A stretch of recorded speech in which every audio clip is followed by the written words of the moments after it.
Diamond city સુરતમાંથી એક અનોખા અને પ્રેરણાદાયી સમાચાર સામે આવ્યા છે। વડાપ્રધાન નરેન્દ્ર મોદીના સુરત પ્રવાસને લઈ અને સુરત પોલીસે સુરક્ષાની સાથે પર્યાવરણના સંરક્ષણ માટે અદ્ભુત અને અનોખી પ્રયાસ કર્યો છે। વડાપ્રધાનના બંદોબસ્તમાં તૈનાત સુરત પોલીસના ઉચ્ચ અધિકારીઓ અને કર્મચારીઓ હવે પરંપરાગત ગાડીઓ મૂકી અને પોતાના ડ્યુટી પોઈન્ટ સુધી પહોંચવા માટે સાયકલ અને ઈ-બાઇકનો ઉપયોગ કરશે। ટ્રાફિકની સમસ્યા હલ કરવા અને પ્રદૂષણ ઘટાડવાના ઉમદા આશય સાથે સુરત પોલીસે આ ગ્રીન પહેલ કરી છે।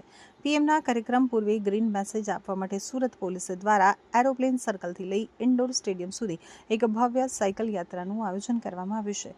વીઆઈપી બંદોબસ્ત દરમિયાન સામાન્ય રીતે ગાડીઓના કાફલા જોવા મળતા હોય છે, પરંતુ સુરતના રસ્તાઓ પર હવે ખાકી વર્દીમાં સજ્જ પોલીસ જવાનો સાયકલ ઉપર પેન્ડલ મારતા જોવા મળશે। પોલીસ વિભાગની આ પહેલ માત્ર પ્રદૂષણ અટકાવવા પૂરતી સીમિત નથી, પરંતુ તે સામાન્ય નાગરિકોને પણ ફિટનેસ અને પર્યાવરણ પ્રત્યે જાગૃત કરવાનો એક મોટો સંદેશ આપી રહી છે। પીએમ મોદીના સ્વાગત માટે સુરત પોલીસનો આ ગ્રીન પ્રોટોકોલ ખરેખર પ્રશંસનીય છે।